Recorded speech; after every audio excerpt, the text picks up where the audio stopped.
इच्छाओं की पूर्ति के लिए धन दौलत का होना अनिवार्य है।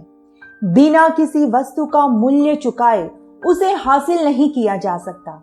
इसीलिए धनवान बनने की चाह हर मनुष्य में होना लाजमी है, जिसके लिए इंसान एड़ी चोटी का जोर लगा ईश्वर द्वारा दिया हुआ इस सुंदर जीवन का सत्यानाश कर देता है। धनवान शब्द को यदि परिभाषित किया जाए तो धन से परिपूर्ण को धनवान कहा जाता है, किंतु क्या वास्तविक रूप में धनवान की परिभाषा यही है? आइए एक कहानी के माध्यम से समझते हैं। एक बार एक राजा को अपनी पुत्री के विवाह की चिंता सताने लगी। हर पिता की तरह राजा भी अपनी पुत्री के लिए एक योग्य व धनवान वर चाहता था। राजकुमारी बहुत ही सुंदर व कोमल थी। उसकी सुंदरता की चर्चा आसपास के सभी राज्यों में थी, इसीलिए सभी धनी सम्राट उसे अपनी रानी बनाना चाहते थे। किंतु राजा के लिए अनुमान लगाना मुश्किल हो रहा था कि कौन ज्यादा योग्य व धनवान है। राजा अपनी समस्या लिए गौतम बुद्ध के पास पहुंचे और उनसे कहा, हे प्रभु, मैं एक दुविधा में हूं। मैं अपनी पुत्री का विवाह एक योग्य व धनवान व्यक्ति से करना चाहता हूं। मैंने सभी राजकुमारों का निरीक्षण किया। उनकी योग्यता को मैं भली भांति समझ चुका हूं, किंतु कौन धनवान है यह मेरे लिए एक संकट का विषय है। इसीलिए मैंने अपनी पुत्री के लिए स्वयंवर की घोषणा की है। प्रभु, आप मुझे ज्ञान दें, जिससे मैं अपनी पुत्री के लिए सही वर का चुनाव कर सकूं। गौतम बुद्ध ने उत्तर दिया, राजन, तुम्हें इस दुविधा से मुक्त करने के लिए मुझे जल की आवश्यकता होगी। उस ओर कुछ दूरी पर एक समुद्र है, वहां से एक पात्र में जल ले आओ।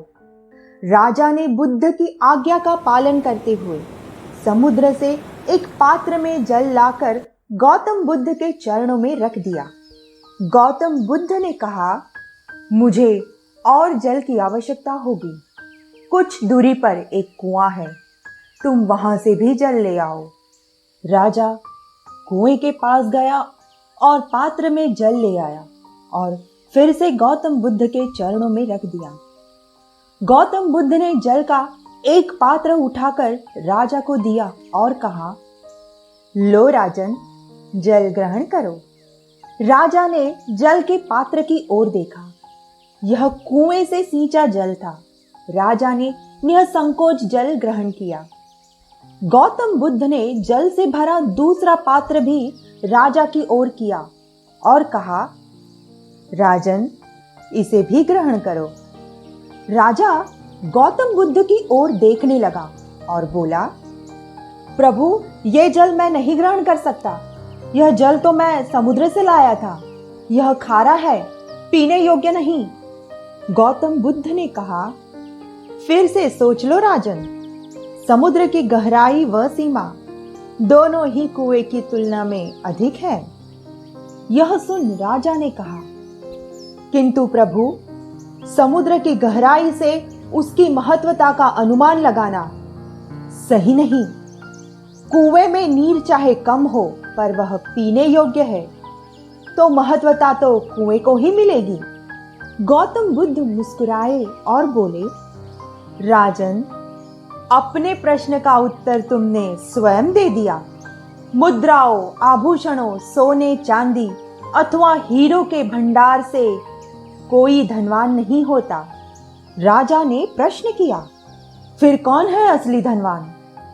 गौतम बुद्ध ने कहा, राजन, अब मैं तुम्हें कुछ बातें बताता हूं, जिसके आधार पर तुम धनी व्यक्ति की पहचान कर सकते हो। पहला, जो मनुष्य बिना किसी परिश्रम किए धन इकट्ठा करता हो, वह धन एक विष के समान है, जो भविष्य में उस व्यक्ति के लिए घातक साबित होगा। अतः वो धनवान नहीं।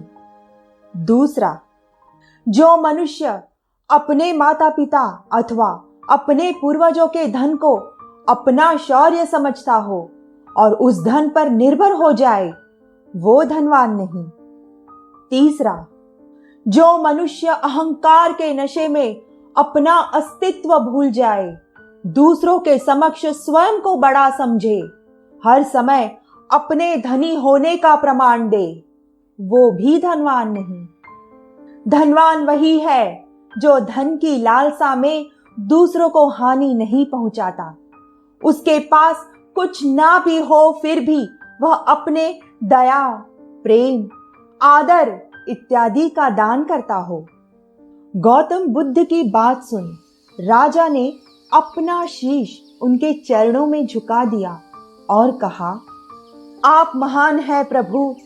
धनवान की यह परिभाषा मेरी सोच के परे थी। आपने मुझे यह ज्ञान देकर धन्य कर दिया। राजा ने अपनी पुत्री का विवाह एक ऐसे व्यक्ति से किया जो योग्य था और धनवान भी। यहां धनवान का अर्थ अब आप भली भांति समझ चुके होंगे।